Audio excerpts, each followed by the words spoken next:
इधर जब भागवत की महिमा श्रवण करी तो 88,000 सौनकादिक ऋषि प्रश्न करते हैं कि आखिर व्यास जी ने इस ग्रंथ को निर्माण कैसे किया,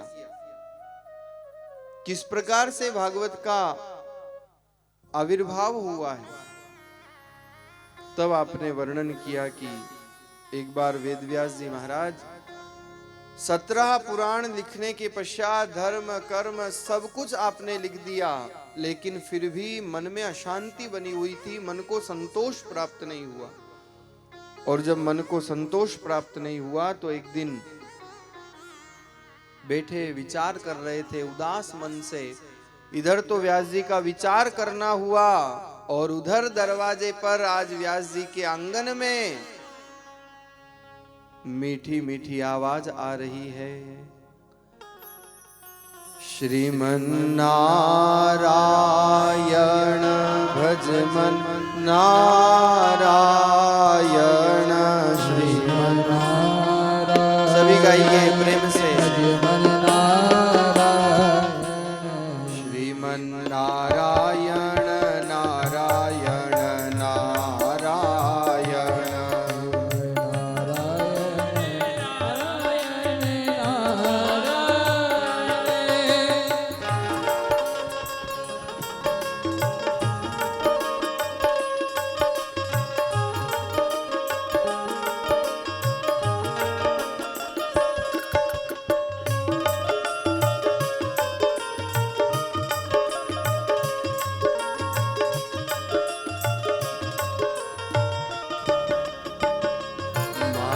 नारायण पिता नारायण,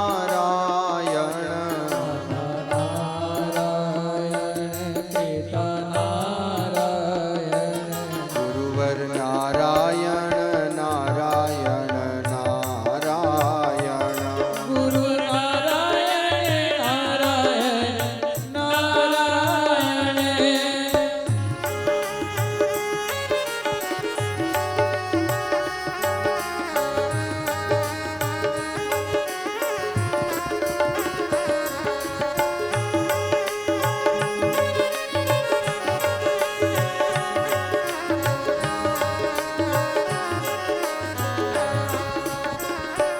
गंगा नारायण यमुना नारायण, गंगा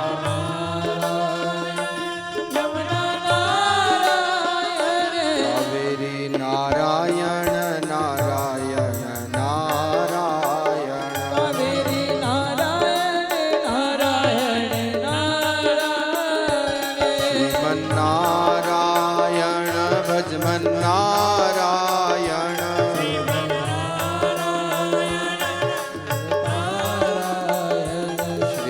नारायण नारायण नारायण, श्रीमन नारायण नारायण नारायण, श्रीमन नारायण नारायण नारायण, श्रीमन नारायण नारायण नारायण।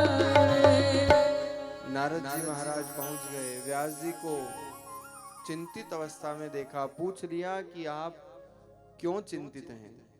व्यास जी ने कहा कि मैंने इतना सब कुछ लिखा लेकिन मन को अभी तक संतोष नहीं मिला। तब नारद जी महाराज प्रेरणा प्रदान करते हैं कि आपने एक ग्रंथ ऐसा नहीं लिखा जो प्रारंभ से लेकर अंत तक जिसमें केवल और केवल भक्ति ही प्रधान हो। और नारद जी महाराज प्रेरणा स्वरूप अपने स्वयं के पूर्व जन्म की गाथा व्यास जी को प्रदान करते हैं कि सत्संग की, भक्ति की, संत प्रसादी की क्या महिमा है। नारद जी ने कहा कि मैं पूर्व जन्म में एक दासी पुत्र था। क्या एक दासी पुत्र का जीवन होता है, दूसरों के उच्छिष्ट पर आधारित।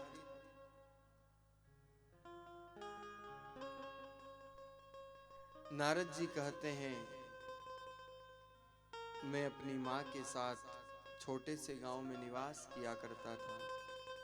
उस गांव में एक बार संत महापुरुषों का चातुर्मास हुआ, सत्संग हुआ और जब सत्संग हुआ तो मेरा मन सत्संग में लगने लगा, उन संतों के भजन में लगने लगा। दिन रात में सत्संग श्रवण करता और अपनी माँ के साथ साफ सफाई करके शाम के समय में जब संत प्रसाद पाते तो उस प्रसाद में से उच्छिष्ट उनकी प्रसादी में ग्रहण कर लेता। सत्संग सुनकर के मेरे विचार शुद्ध होने लगे, संत प्रसादी लेकर के मेरा मन पवित्र होने लगा। लेकिन कहते हैं ना कि अच्छा समय बहुत जल्दी तीव्रता के साथ निकल जाता है, और इसलिए कब चतुर्मास की वेला पूर्ण हुई मुझे पता ही नहीं चला। ऐसा लगा मानो बसंत आया और देखते देखते निकल गया। जब चतुर्मास के पश्चात वो संत जाने लगे, मिलत एक दारुण दुख देही, बिछड़त एक प्राण हर लेही। ऐसा लगा मानो किसी के मिलने से कष्ट होता है, किसी के बिछड़ने से प्राण निकल जाते हैं। मैं दासी पुत्र, लेकिन आप जब संत जाने लगे तो मेरा मन हुआ काश मैं भी इनके साथ चला जाऊं। रोज एक सत्संग का क्रम बन गया था, रोज भगवत भजन की एक लय लग चुकी थी। लेकिन अगर मैं चला जाता तो माँ की सेवा कौन करता? माँ के ममत्व के बंधन में मैं बंधा हुआ था, और इसलिए उन संतों को जाते हुए देखा तो नहीं गया। अपने मन पर पत्थर रख कर के जैसे तैसे अपने आप को मैं रोकता हूं, पर वो संत जो रोज मेरे लिए उच्छिष्ट छोड़ दिया करते थे, प्रसादी छोड़ दिया करते थे, उसका प्रभाव होने लगा और धीरे धीरे मेरा मन भक्ति में लगने लगा। नारद जी कहते हैं कि संत तो चले गए, भक्ति का वरदान प्रदान कर गए।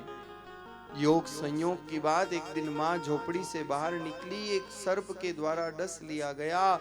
माँ का भी प्राणांत हो गया, लेकिन मैंने इसका क्षोभ व्यक्त नहीं किया। मुझे लगा कि भगवान की भक्ति में, भजन में माँ का ममत्व आड़े आ रहा होगा, इसलिए जो भगवान की इच्छा, जो उसकी रजा, जो उसकी इच्छा, उसी में आनंद है।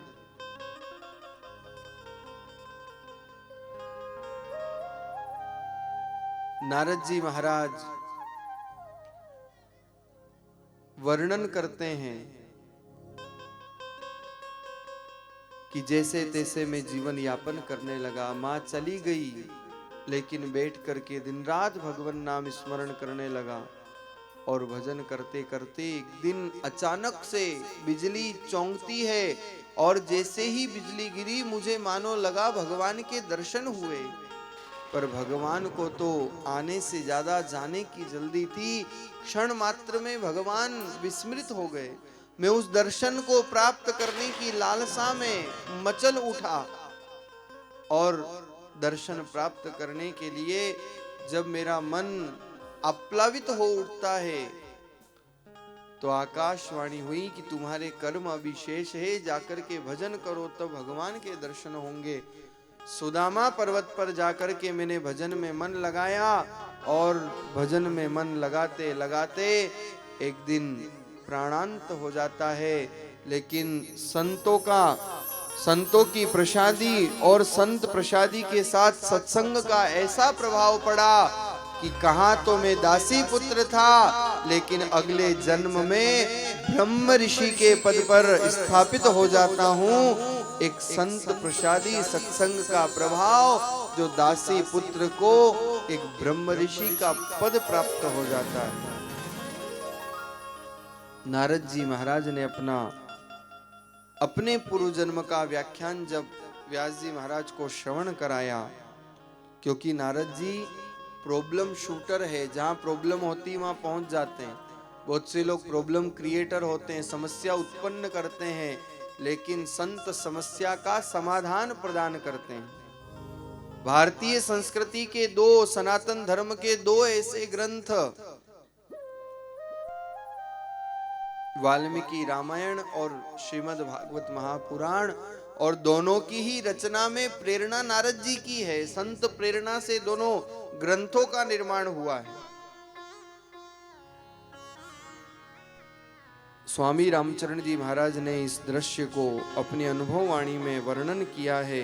श्री महाराज वर्णन करते हैं, संता को प्रसाद आध कण आनंदकारी, रोग शोग भय हरे भृत्य को करे सुखारी, सुर सुरपति के आश भाग्य जो नरतन पावे, वेद करे बखान जास गुण गिनत न आवे, ता प्रसाद नारद भयो हरि को निज हित जान, और राम चरण भागवत में कयो कृष्ण द्वेपान।